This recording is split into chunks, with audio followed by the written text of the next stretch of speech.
Hola, bienvenidos a Sin Esperanzas, el show de los cinéfilos cuarentones, en el que un par de señores que creció con el rap de MC Hammer los reta a mantenerse despiertos durante los siguientes minutos, en los que vamos a parlotear sobre 8 Mile de Curtis Hanson.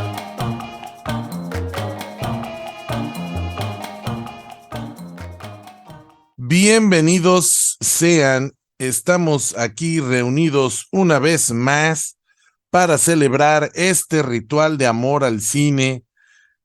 Nuestro programa se llama Sin Esperanzas, el show de los cinéfilos cuarentones, y mientras estemos en esta década seguiremos haciendo este podcast. Después le cambiaremos a cincuentones, me imagino yo.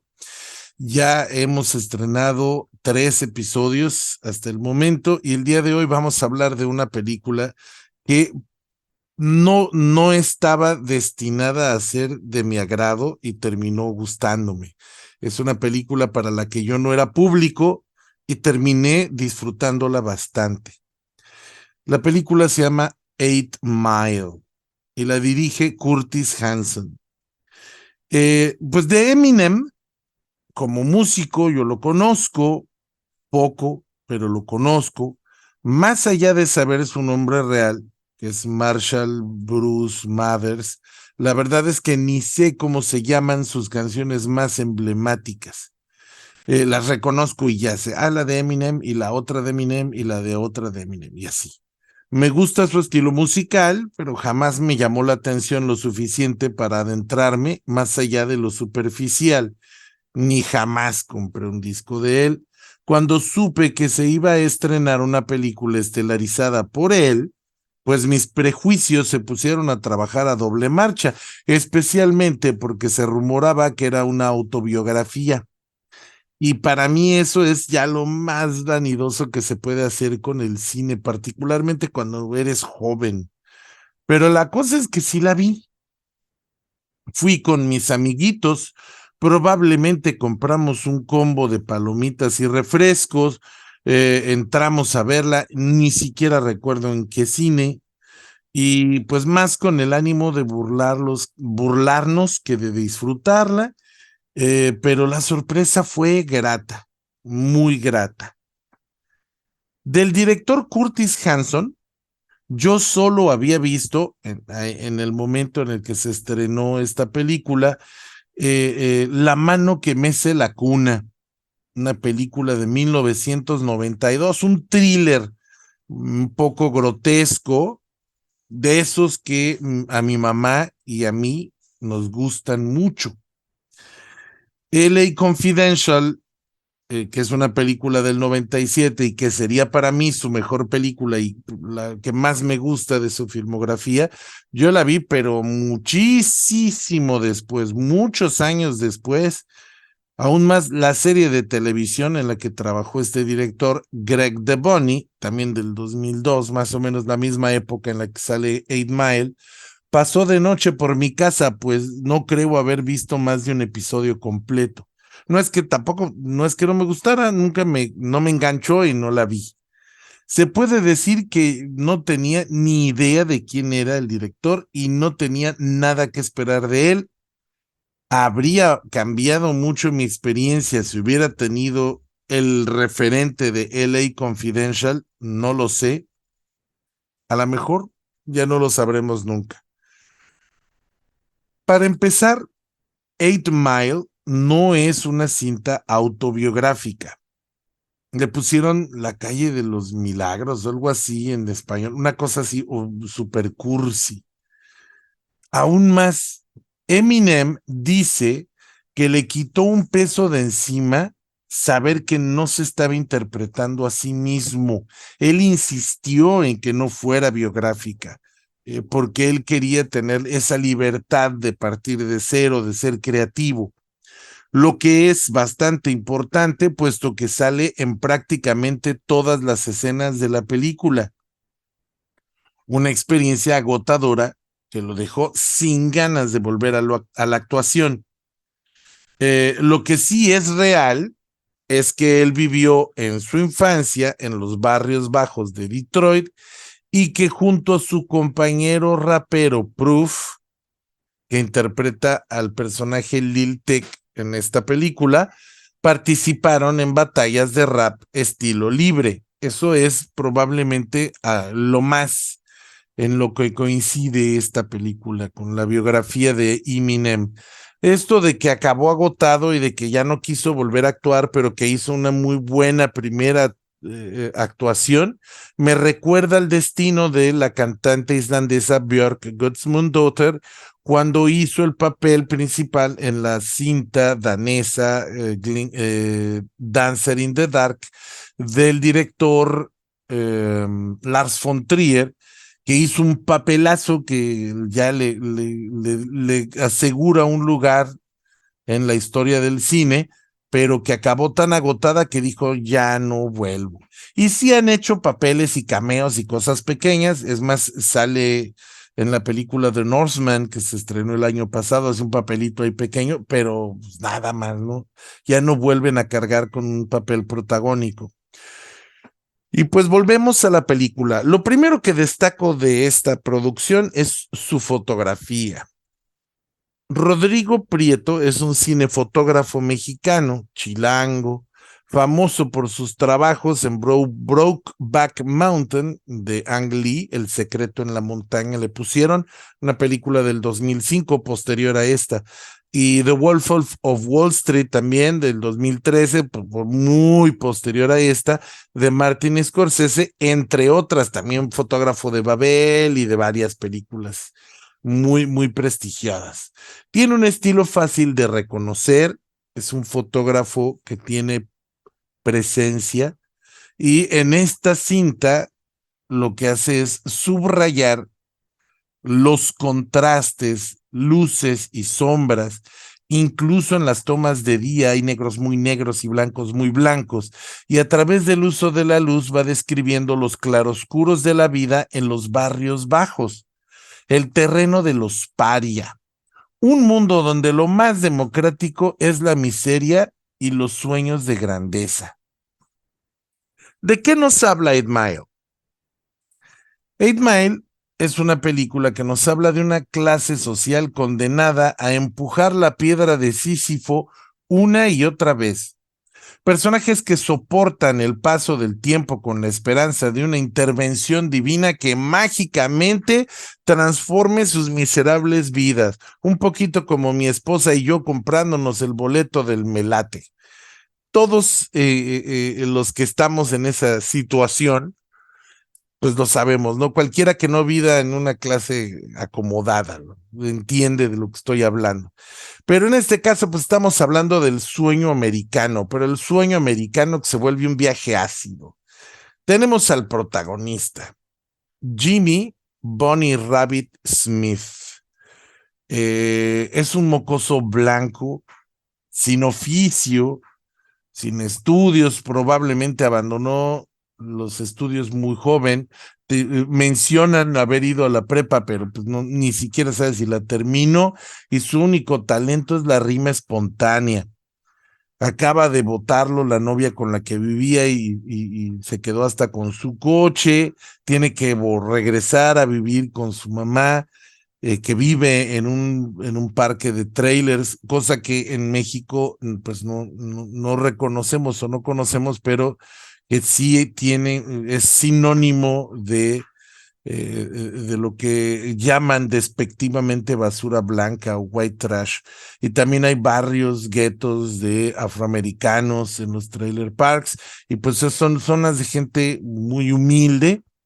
Este personaje tiene tanto terror al fracaso que, a pesar de que su único talento es la rima espontánea, es lo único que hace que lo hace especial, su terror a fracasar siempre hace que siempre que participa en batallas de rap de estilo libre, organizadas por Future, su mejor amigo, que en esta película lo interpreta Mekhi Phifer, pues siempre enmudece y hace el ridículo, porque además es un blanco rapeando.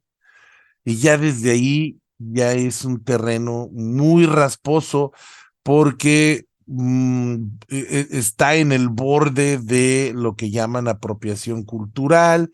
Entonces, hay un momento en el que están los amigos discutiendo y alguien le dice que los blancos solo se lucen con cosas de negros o algo así, y hay una pequeña retórica ahí un poco racista. Y bueno, pues este personaje representa esa clase, ese Sísifo, ¿no? Ese Sísifo que está una y otra vez empujando la piedra. Me refiero al mito griego de este rey que lo castigan en el Hades, empujando una piedra por sobre una montaña, una piedra enorme, pero siempre cuando la piedra está a punto de llegar a la cima se vuelve a caer y él eternamente tiene que regresar a la base y volver a empujar la piedra y así por toda la eternidad. Entonces es eso, ¿no? Alex es el interés amoroso de Jimmy, lo interpreta la trágicamente hermosa Brittany Murphy, una actriz que nos dejó antes de tiempo. Fue una tragedia su muerte y además fue algo inesperado, un problema de salud muy al azar. Pues en este caso es un papel muy bonito. Ella está ahorrando para poder viajar a Nueva York, donde supuestamente va a encontrar una persona conectada con el mundo de la moda que le podría conseguir su oportunidad como modelo, y lo único que le piden es que ya lleve un portafolio, entonces necesita juntar varo para el boleto del autobús y para sacarse sus fotos y para tener su portafolio profesional. Y ese es su sueño. Sí, yo estoy trabajando en esa porquería de chamba, pero lo estoy haciendo porque voy a juntar varo y voy a triunfar en el mundo de la fotografía, digo, del modelado, del modelaje. Tenemos también a Wink.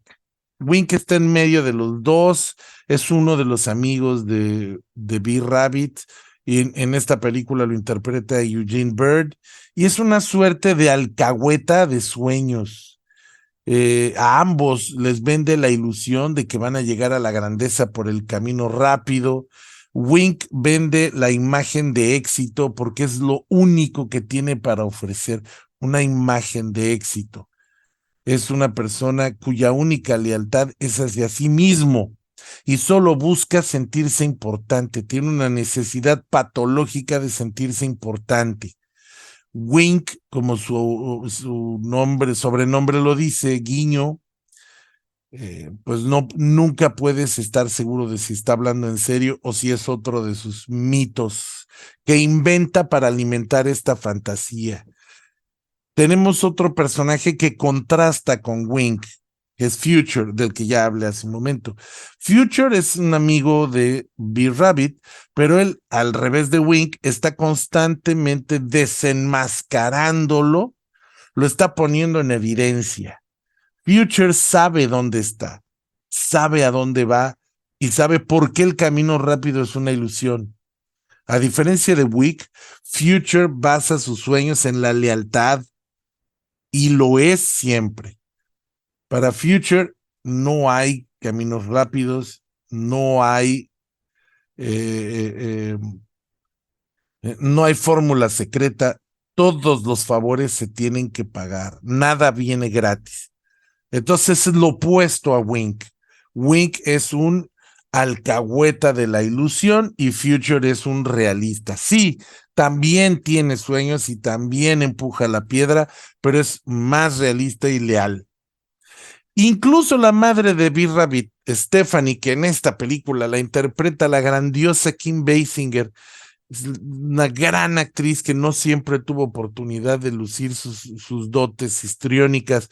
Es una mujer, una madre de edad madura que vive esperanzada en ganar al bingo, o que a su novio, que es un mocoso de la edad de su hijo, un mocoso que estudiaba con su hijo y que no es muy brillante y que además es muy abusivo, reciba por fin ese cheque de liquidación por un acuerdo de demanda, porque alguien, que me parece que una empresa lo atropelló y lo lastimó y hicieron un arreglo fuera de corte. Y todo el tiempo eso está esperando a que llegue el cheque, a que llegue el cheque de la demanda, ¿no?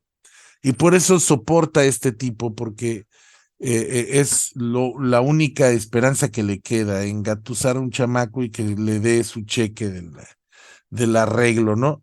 Es una mujer alcohólica a punto de ser echada de la calle por no pagar la renta de su tráiler, pero se parece al don Ramón, que debe 8 meses de renta. Tiene una hija pequeña que vive rodeada de miseria también y constantemente se pasa esta mujer peleando con su hijo, porque al parecer odia reconocer en su hijo esos sueños de pobre que tiene ella, porque cuando su hijo le dice que quiere grabar un disco y que va a grabar una demo y que va a ser exitoso, se burla de él al mismo tiempo que él se burla de ella porque juega al bingo, ¿no? Como que reconocen su nivel de losers viéndose a las caras. Parece ser que el único que tiene un trabajo, aun si es una chama mediocre, es B-Rabbit, y es una necesidad que los tiene unidos. Él necesita una casa, ella necesita dinero, y los dos necesitan amor y se necesitan mutuamente, y ni modo están ahí porque tienen que seguir empujando la piedra y es lo único que les queda. Al final, la lección de la película es dejar de empujar la piedra para que se quede arriba, aceptar que empujas la piedra porque es lo único que tienes, empujar la piedra es lo único que tienes.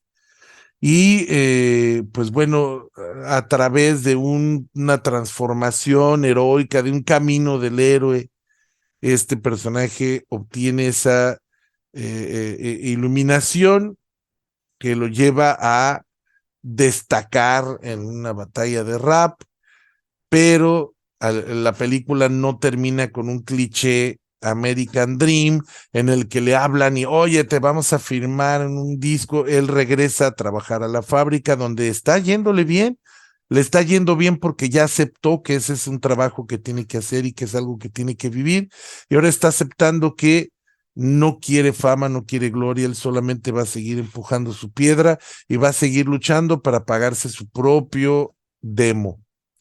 Es una suerte pues, de cuento de hadas, pero un poco más depresivo, un poco más deprimente.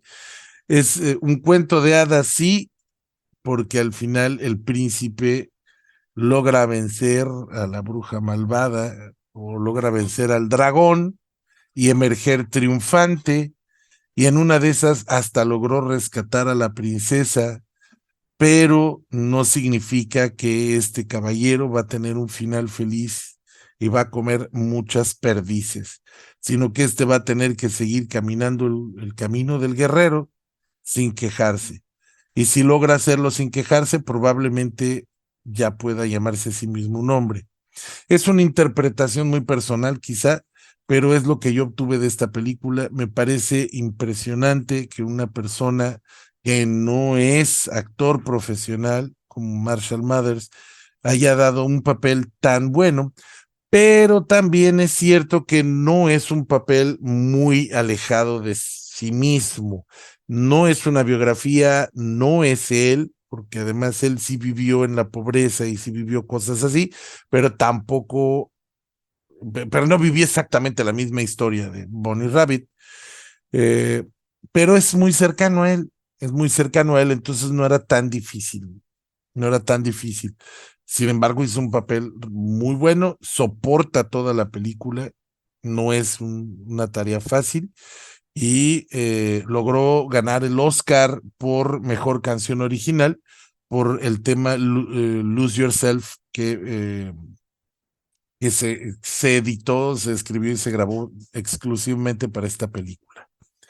¿Tú cómo viviste Eight Mile, Fernando? Hola Paquito, hola amigos que nos escuchan. Yo la verdad me parece interesante la historia que nos cuentas porque yo viví esta película de la manera exactamente opuesta.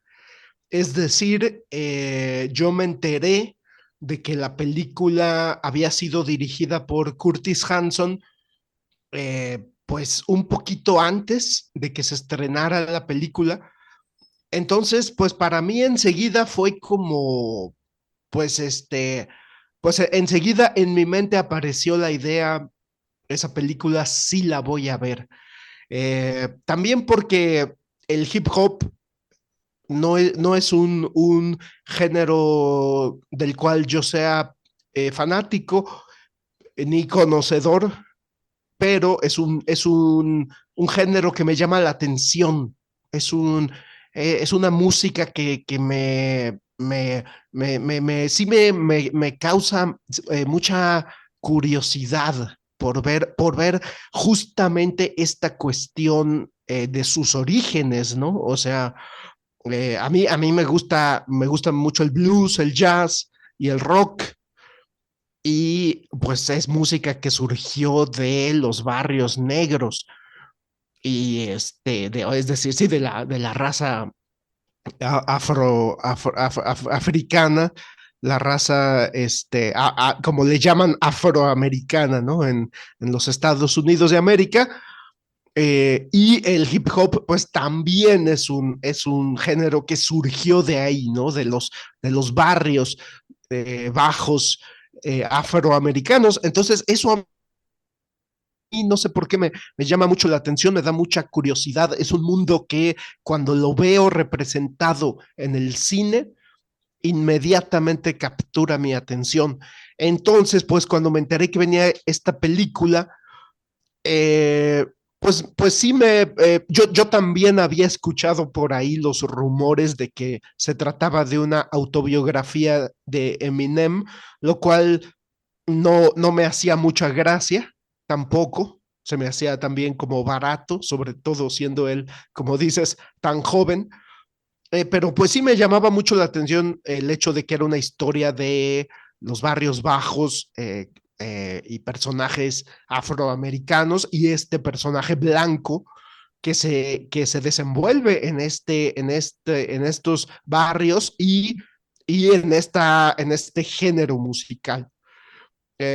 Afortunadamente no fue una autobiografía, pero como dices, seguramente muchas de estas cosas que son representadas en la película, seguramente él vivió situaciones muy similares, eso no se pone en duda, pero la historia del personaje de B-Rabbit definitivamente no es la historia de Marshall Bruce Mathers III, o sea, Eminem. Y eso se agradece muchísimo porque, pues para mí esta película es como una película del género de Rocky Balboa, ¿no? De este personaje pues, que tiene un talento excepcional, pero pues que vive en las sombras, o sea, que su talento no ha podido brillar, no ha podido salir a la luz y que al final de la película supera sus miedos y ese es como el verdadero logro. Y eso tú me lo dijiste hace, no sé, hace 15 años. Recuerdo muy claramente que tú me dijiste, la apoteosis de este personaje, su logro es superar el pánico escénico. Y sí, en efecto, eso digamos que estoy de acuerdo contigo, esa es digamos, lo protagónico, superar este pánico escénico que en la primera secuencia de la película lo lleva a enmudecer y no poder competir en estas batallas de rap de estilo libre porque el miedo lo paraliza, a destacar impresionantemente en el tercer acto y poner pintos a pues a esta como pandilla que se sienten muy gangsters, pero que el líder resulta ser un niño mimado, es y, y Eminem lo exhibe, ¿no? Al final en esta batalla de rap. Me parece un tercer acto impresionantemente logrado. O sea, si hay una película que me parece que tiene un tercer acto que va verdaderamente escalando la emoción y la tensión hasta culminar en un clímax verdaderamente emotivo, verdaderamente eh, este, valga la redundancia, climático, es esta película de Eight Mile, pero creo que, por supuesto, no es este clímax tan logrado, pues no es de a gratis, ¿no? Se debe a una construcción dramática que desde la primera escena, a mi parecer, es impecable. Eh, yo sí había visto LA Confidential y me parecía y me sigue pareciendo una gran película una especie de homenaje al cine negro, al film noir, pero actual, una película nueva, pero totalmente, ¿no? Con todo este despliegue de homenaje al cine negro. Y yo solo la había visto una vez, y no la he vuelto a ver, pero sí me parece una gran película. Entonces, yo al saber que la película había sido dirigida por Curtis Hanson, inmediatamente me llamó mucho la curiosidad, ¿no? Y pensé, pues ya ni modo, aunque se trate de una autobiografía de Eminem, pues a ver qué sale, a ver qué hizo Curtis Hanson con eso, ¿no? Y sí, para mí fue una gratísima sorpresa que no se trata de una autobiografía, sino de una historia que, como bien mencionas, se trata de personas que están empujando la piedra, o sea, pues prácticamente tratando de sobrevivir, porque, pues sí, cuando en el primer acto de la película, cuando B-Rabbit, Jimmy Smith, llega al tráiler de su mamá, pues lo vive como un fracaso, ¿no? Porque se salió de la casa de su novia, le dejó el carro y se fue a vivir con su mamá a un tráiler. O sea, ni siquiera viven en un departamento, ¿no?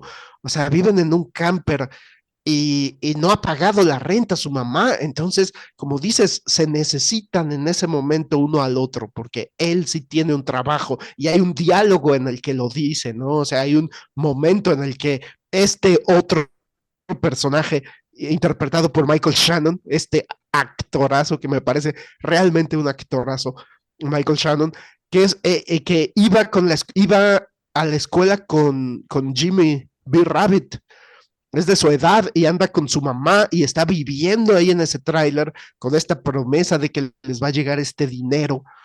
Es una situación verdaderamente patética y me gusta mucho esta escena en la que B. Rabbit y su amigo Future empiezan a hacer un freestyle con la canción, con una canción totalmente sureña, ¿no? O sea, una canción que no tiene nada que ver con el rap, Sweet Home Alabama, y empiezan a hacer freestyle esclareciendo o poniendo de manifiesto la situación tan triste que está viviendo Bill Rabbit, ¿no? Él lo vive como un verdadero fracaso tener que irse a casa de su mamá, que ni siquiera es casa, ¿no? Es un camper.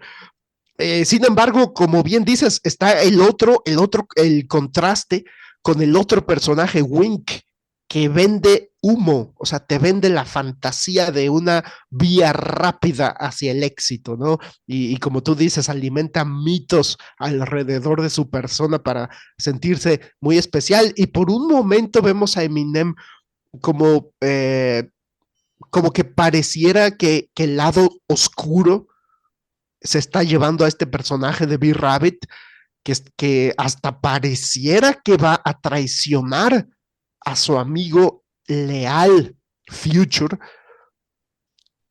por tragarse las fantasías que le quiere vender Wink.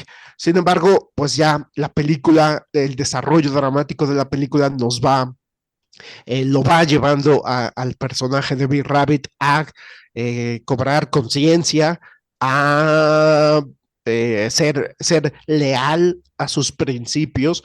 Y algo que me parece súper interesante es cómo va avanzando en su trabajo, en esta fábrica de carros.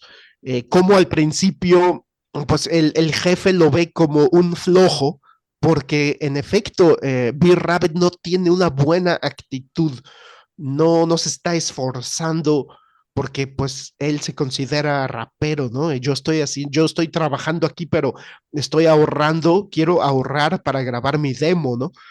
Sin embargo, pues este personaje en uno de los muchos despertares que tiene a lo largo de la película, pues finalmente se da cuenta que ser responsable y esforzarse en la chamba, pues es esencial, ¿no? Porque como tú dices, lo que estos personajes están haciendo es empujar la piedra, la que te toque, la que te toque. Y en este momento a él le toca empujar la piedra en una fábrica de autos. Entonces, de repente, pues él tiene una especie de despertar y se empieza a esforzar y esforzar porque había pedido que le dieran más horas de trabajo y el jefe pues le da a entender que, o sea, ¿cómo te voy a dar más horas si eres un flojo? O sea, si tú no tienes una actitud verdaderamente trabajadora. Y cuando Bill Rabbit empieza a tener una actitud trabajadora, entonces su jefe pues, le da más horas de trabajo. O bueno, de eso no estoy seguro. Corrígeme si me equivoco, pero según yo, el jefe le da más horas de trabajo y de repente un amigo le dice, oye, ¿me puedes cubrir? O ya no recuerdo cómo es esta situación cerca del final de la película en la que Bill Rabbit no tenía contemplado ir a trabajar. Creo que su jefe le dice que uno de sus compañeros está enfermo o no por alguna razón no puede ir a trabajar y le pide que que cubra esas horas, si mal no recuerdo. Y entonces Bill Rabbit pues le dice que sí, o su jefe le da más horas de trabajo y Bill Rabbit le dice que sí, pero se avecina esta batalla de rap y entonces eso se empalma con la chamba y entonces Bill Rabbit le pide a su amigo que lo cubra unas cuantas horas, nada más en lo que va a la batalla de rap y en efecto al final lo vemos superar este miedo, este pánico escénico y lo vemos hacer pedazos al bando opuesto a tal grado que el público se pone del lado de esta banda, de este grupito, digamos, de raperos, humilla por completo a estos contrincantes y de repente al final dicen sus amigos, vamos a festejar. Y Bill Rabbit les dice, no porque tengo que regresar al trabajo, o sea, me están cubriendo. Yo me salí y me están echando la mano, pero regreso a mi realidad. Y como tú dices, sí, seguiré empujando la piedra el tiempo que sea necesario. Y eso me parece un trabajo, perdón, me parece un momento súper emotivo, ¿no? En el que Bill Rabbit les dice, nos vemos después, yo me voy a trabajar. Y lo vemos alejarse caminando y escuchamos la canción de Lose Yourself. Yo ya había escuchado la canción antes de ver la película, entonces esa canción me gusta mucho. Soy un gran fanático de esa rola. Entonces, pues era como otro de mis alicientes de ver la película, ¿no? El hecho de que la canción es mucho de mi agrado. Y entonces lo vemos alejarse y escuchamos esta canción con los créditos finales. Me parece una película realmente lograda, una película que en todos sus pasos del viaje del héroe, que lo tiene muy marcado, le da el clavo, incluso cuando su mamá le dice, gané en el bingo, que es algo pues totalmente de peliculandia, ¿no? O sea, totalmente como tú mencionas, de un cuento de hadas, que al final la mamá realmente nos toca a nosotros ver como espectadores que la mamá gane en el bingo y tiene un dinero extra por ahí, ¿no? Y después vemos y entonces ese es un momento de reconciliación con su mamá, que le hizo unos panqués y Bill Rabbit primero le había como rechazado los panqués, pero al final le dice, quiero los panqués, ¿no? Entonces, ese también se me hace un momento muy emotivo, se me hace una película logradísima y eh, algo que también me sorprendió es el uso de la música. Incluso a lo mejor ya me había yo comprado el CD de la película por ahí en uno de esos puestos piratas. Creo que ya lo había yo comprado y lo había escuchado y entonces la manera en la que usaron las canciones me gustó mucho porque se me hizo muy discreto, se me hizo muy discreto. Y bueno, te devuelvo el micrófono porque voy a dejar mis comentarios sobre la fotografía para el final, Paquito. Gracias, Fernando, qué interesante. Bueno, yo no soy tan fan del rap como tú, pero estuvo muy interesante todo lo que nos comentaste y sobre todo, bueno, eh, me parece que es una película que logra mover sentimientos en el público y que representa a una clase social de una manera muy honesta, que es algo que normalmente no vemos. Normalmente existe esta fantasía de que la clase que vive en los barrios bajos es pobre porque quiere, o que le falta ganitas, echarle ganitas, o el echaganismo, que es parte de esta fantasía de que vivimos en un sistema que es justo, y no, no vivimos en un sistema justo, vivimos en un sistema en el que la mayoría lleva las de perder.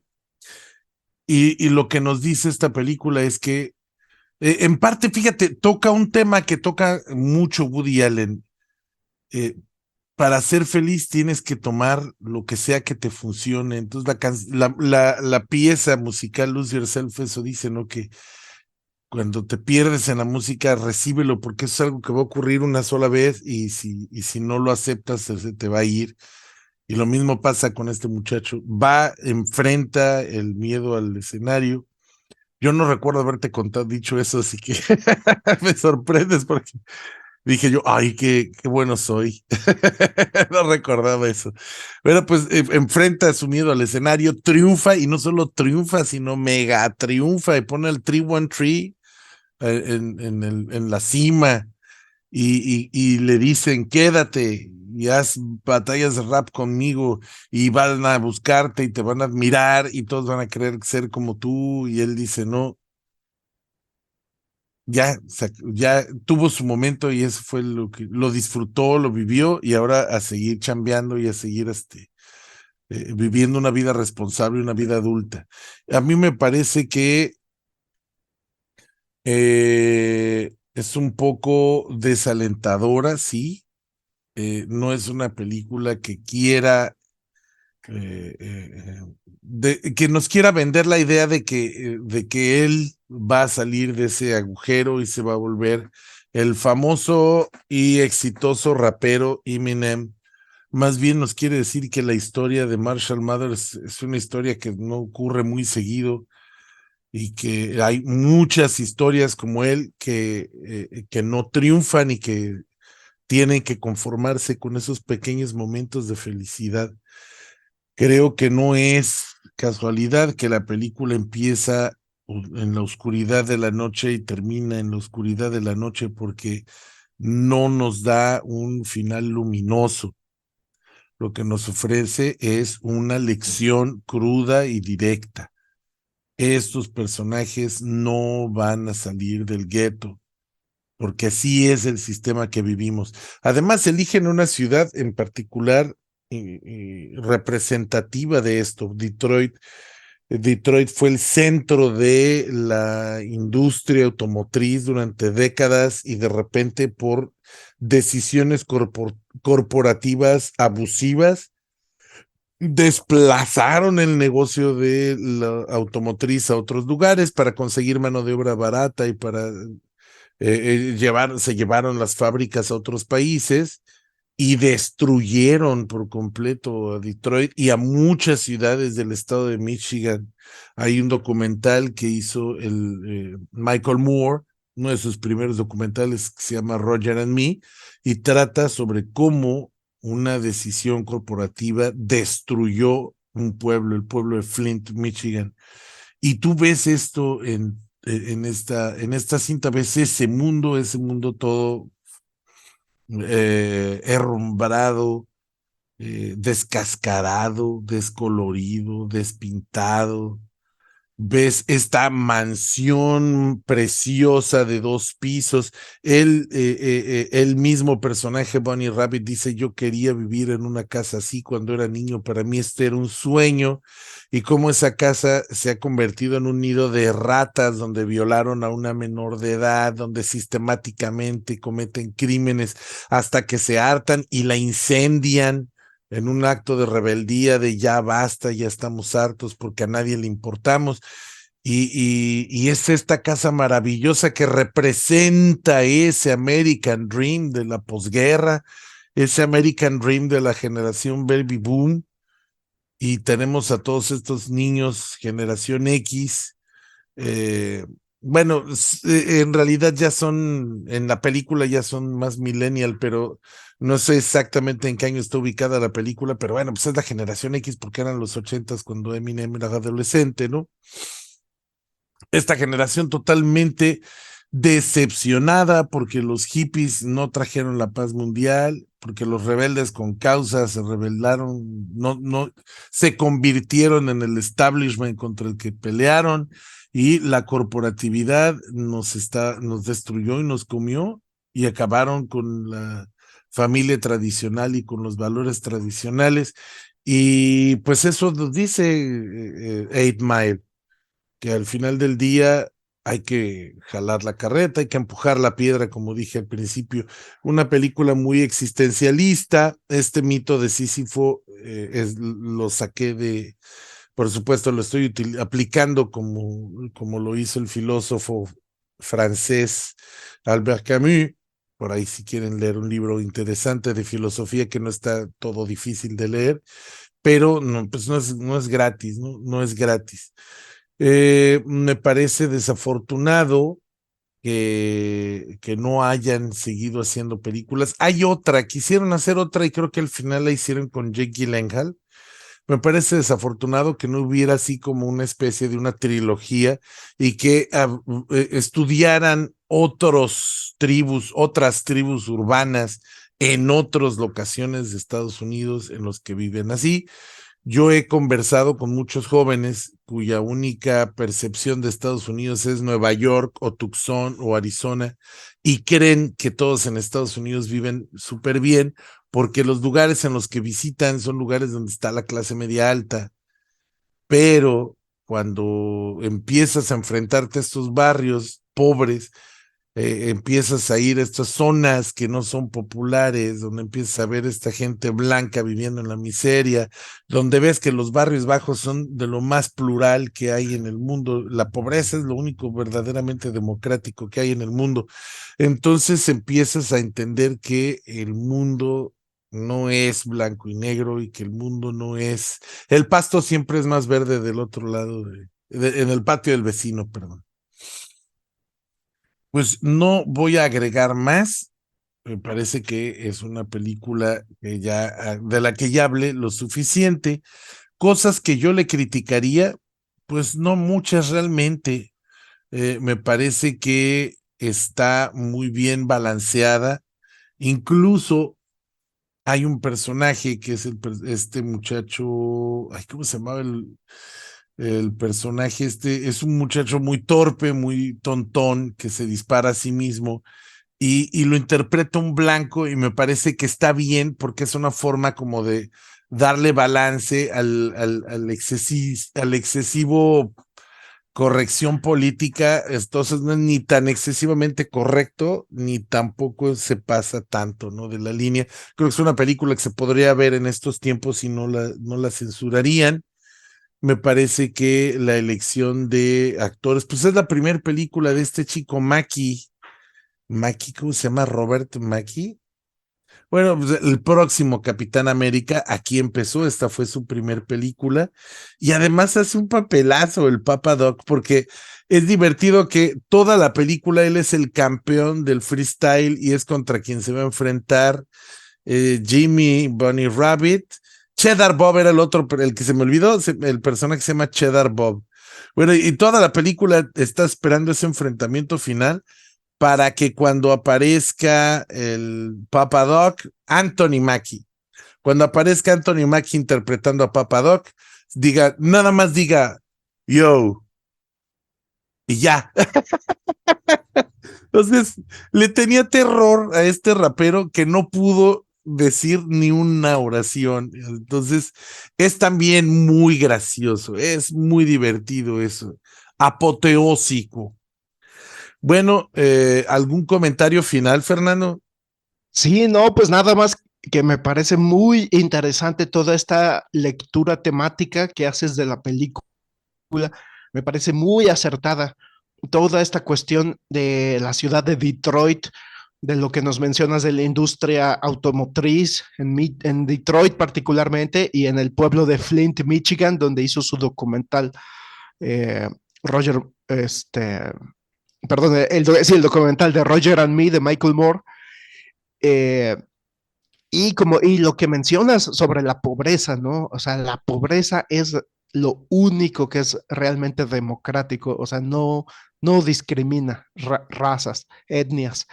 Y, y lo que mencionas de lo desalentadora que es la película, o sea, me parece súper logrado eso, porque como dices, la película no te vende la idea de pronto B-Rabbit, Jimmy Bonnie Rabbit va a ser la próxima estrella del rap en los Estados Unidos de América y en el mundo, como lo es Eminem.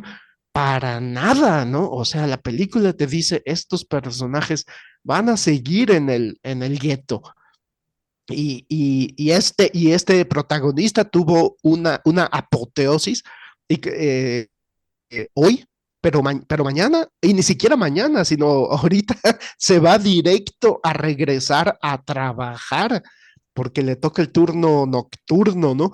Entonces sí, es desalentadora la película y muy existencialista y me parece eh, interesantísimo lo que nos mencionas de Albert, como, pues yo le diría Albert Camus porque no sé pronunciarlo, pero yo lo que quisiera por último agregar es que la fotografía de Rodrigo Prieto creo que es perfecta para esta película, para las temáticas que nos mencionas, para las emociones que te despierta la película, para este ambiente, este círculo, este lugar, esta ciudad, este barrio de esta ciudad, todo esto que nos mencionas de los claroscuros que logra Rodrigo Prieto, tanto en las escenas nocturnas como en las escenas diurnas.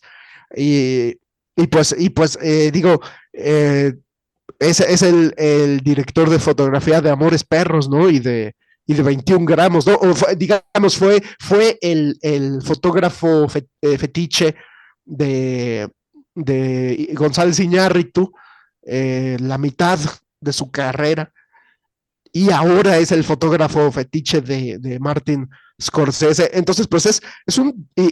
También hizo La Hora 25 con Spike Lee, ni más ni menos, ¿no? Que con Spike Lee, este ícono del cine afroamericano.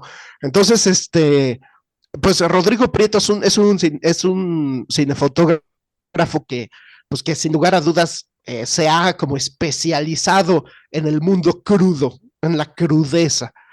Y entonces, pues es perfecto para esta película, ¿no? Y sí, estoy de acuerdo contigo. Estos altos contrastes visuales que nos maneja eh, son justo lo que necesitaba visualmente la película para transmitir este desasosiego, ¿no? Pues este mundo que está en franca decadencia, ¿no? Y también me parece interesantísimo esto de la casa, de la mansión, que ahora es un centro donde se cometen atrocidades y terminan incendiándola, Pues es un momento que representa muy bien el tema de los temas de la película, ¿no?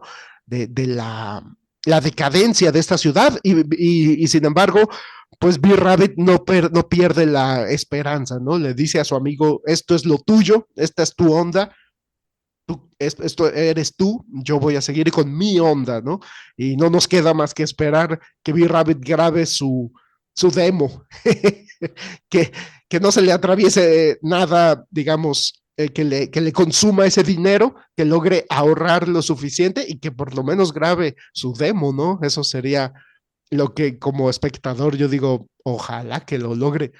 Pero sí, definitivamente no es una historia que te vende el sueño americano del súper famoso, de la súper estrella. Y más bien, como dices, la película, si hay un mensaje que te dice, con este protagonista es los casos de éxito, o sea, los casos de éxito de superestrella a nivel mundial, como el de Marshall Mathers, son realmente pocos, ¿no? O sea, son realmente atípicos, o sea, es una élite. Y la película nos muestra el mundo que está en el extremo opuesto, ¿no? De este espectro. Y esos serían mis comentarios finales, Paquito. Wow, como lo dije, era una película que yo no habría esperado que me gustara, no soy el público y aún así sí me gustó y me gustó mucho y ya hablamos 50 minutos sobre ella, qué gusto. Pues quiero despedirme mandándole un saludo a todos los sospechosos comunes, a los que se mantienen al pie del cañón escuchando este podcast. No nos abandonen, seguiremos aquí publicando semanalmente nuestro programa en YouTube, en Facebook, en Spotify, para quienes gusten buscarnos donde sea. En este momento estamos preparando cosas muy interesantes. Ya tenemos una agenda más o menos definida de lo que vamos a tener, de los programas que vamos a tener este semestre. Y pues tenemos muchas sorpresas. Yo ahora soy padre, de hecho muchos de los programas anteriores salieron después de que yo fuera papá, pero los grabamos antes, por eso están un poco cronológicamente desfasados, pero soy muy feliz como papá, pero esto también me está demandando un poco más de mi tiempo. Es algo que disfruto y le dedico todos mis programas a mi junior, a Mario Humberto, ya sabemos, es niño, y eso no significa que vamos a dejar de hacer los podcasts. Si de repente ven que no se estrena el jueves, o sino el viernes, o que se atrasa un poco, es por eso. Voy a tratar de mantener la disciplina, pero de antemano me disculpo si hay algunos retrasos. Solo les pido una cosa, comenten nuestras publicaciones, mándenos sus observaciones, participen en el debate. Para mí y para Fernando también es muy importante alimentarnos, porque no queremos que sea un monólogo, no queremos que sea una conversación que se va al vacío, queremos que esto sea de dos vías, que sea una comunicación de dos vías, ya sea que en Facebook o que en YouTube nos comenten y nos digan su opinión. Y si algún programa viejo les interesa, recuerden que todos ellos están ahí colgados en YouTube. Ya estamos en una cuarta temporada, me parece, y vamos por más. Yo me despido y les agradezco que hayan estado con nosotros. Vamos a vernos a la próxima.